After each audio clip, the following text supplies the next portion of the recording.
Hey everyone, I hope you had an excellent holiday season.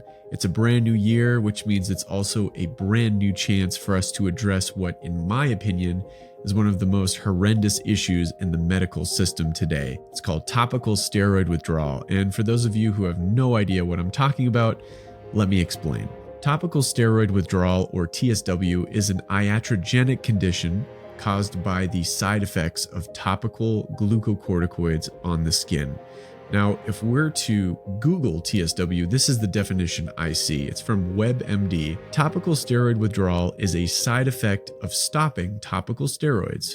Most people who take topical steroids don't have any problem with these medicines, but taking too much or stopping the steroids too quickly can cause rebound symptoms such as burning, redness, and itchy skin. Now, this definition doesn't really do it justice for me as a person who's lived through TSW, who's lost his job, who's lost his apartment, his bodily autonomy, and sometimes his will to live.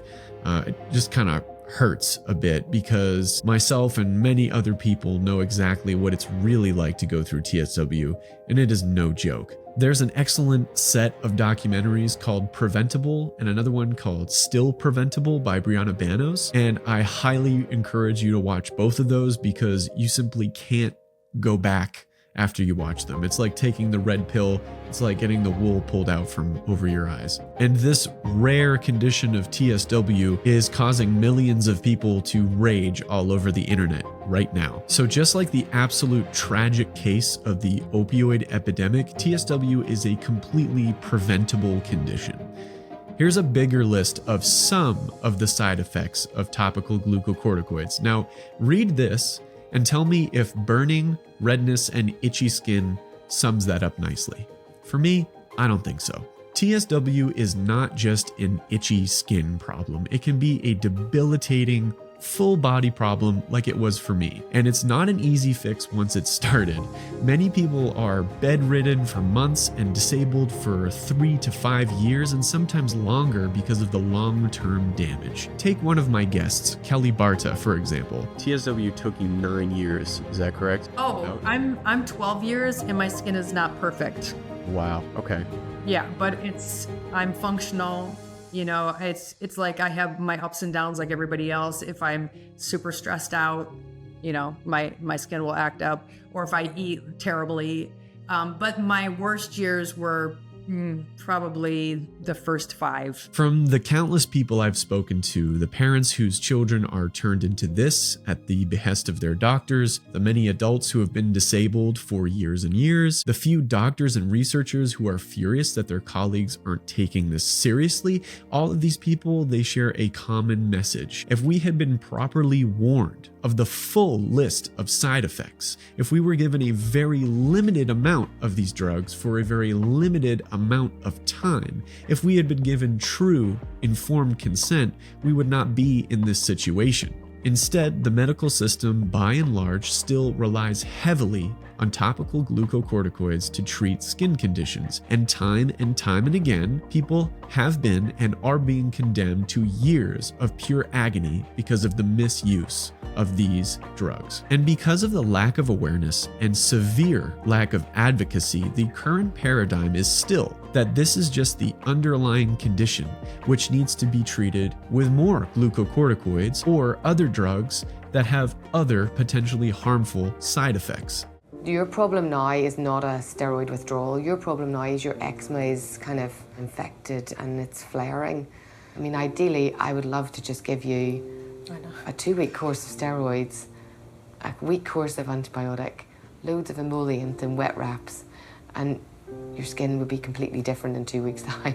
I wouldn't use topical steroids ever again, I don't think. It is only recently that people such as Commander Ian Miles of the NIH had the stones to actually study this phenomenon and find the differences between TSW and atopic dermatitis. We had the first data output where I was like, oh, that might be the answer. That's the sign that this is a little more obvious than anyone had bothered to try. And all the while, for years, there have been people like Dr. Peter Leo and Kelly Barta, for example, who have been screaming from the rooftops that we need to change. But we can't change until we become aware of this condition en masse. That's where you come in. If you care at all about what I'm saying, then I implore you, keep listening. There is a very simple way of spreading awareness for TSW. Through the International Topical Steroid Awareness Network, or ITSAN, you can send an already filled out kit to your state senator and pass a TSW awareness resolution, which would make February 3rd TSW Awareness Day. I did it in 2024, and it was one of the most impactful things along my journey to healing. Okay, let me show you this. This is the TSW awareness resolution that I got passed in 2024. Let me make sure I'm in frame here. Yeah, there it is. Look at that thing, and it's signed by the Senate. I'm so proud of this. I'm gonna read this to you. This resolution is an excellent piece of writing from ITSAN, and you tell me if this does topical steroid withdrawal justice to you.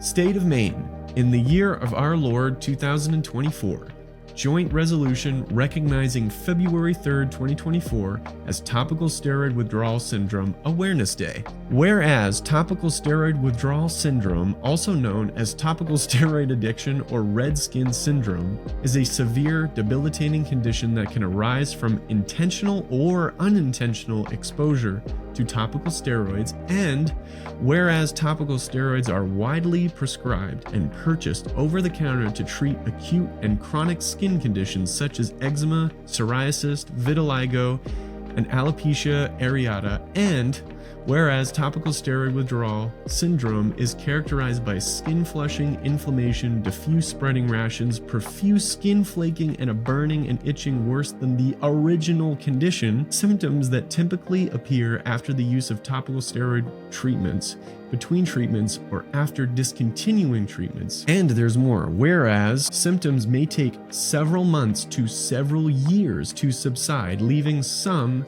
TSW syndrome sufferers bedridden and housebound, unable to work, care for children, or go to school. And whereas a prolonged withdrawal and recovery period can take a significant toll on a person's mental and physical health, and 81% of adults and 56% of children experiencing TSW report feeling anxious or depressed, and 47% of adults and 11% of children experiencing TSW report suicidal ideation. And whereas the prevalence of TSW addiction is unknown due to a scarcity of published research, and whereas the scarcity of research on TSW impedes efforts to define diagnostic criteria, understand the causes, mechanics, and effects of the syndrome, develop appropriate treatment protocols, and educate providers and patients about the syndrome and steroid stewardship. And there's more. A lack of awareness of and education about TSW among patients and providers can lead patients to question their provider's medical oversight, and providers to suspect their patients of medication noncompliance and occasionally parental neglect. Now, therefore, be it resolved that we, the members of the 131st legislature, now assemble in the second regular session. You get the idea. Signed by people in the Senate. Wow, that really wore me out to say all that. But look at this thing. Imagine the good that we could do if this was in all 50 states. Come on, people. Just saying, topical steroid withdrawal, again, it has millions of hits on Google, it has millions more on social media, and for the United States, all we need is 50 of us to call and send a few emails to each of our senators respectively and get this passed. When they see the photos, when they hear your stories, when they are forced to look at this reality, they cannot ignore it. If you or your loved one has gone through TSW, heck, even if you haven't or you don't know anyone who has and you want to do some good in this world, then I beg of you, please help this community to stop this horror from continuing. Does everyone remember in Harry Potter and the Half-Blood Prince when Harry is trying to convince Professor Slughorn, he says, "Be brave, Professor, be brave like my mother, otherwise you disgrace her. Otherwise, she died for nothing. Otherwise, the bowl will remain empty forever." That's how I feel right now. I'm imploring you, please don't let the people who have suffered for years and years do it for nothing. That's all I'm asking. So come on, if you're physically able to make this happen, now is the time. Together we can walk this path towards stopping TSW from happening again, and no child will have to suffer like this. No young adult will have to move back into their parents' home for years because they lost everything to TSW. No parent will lose custody of their children because they won't follow the doctor's orders. It's free and it's such low-hanging fruit. Please go to itsan.org/advocate and help us. Thank you.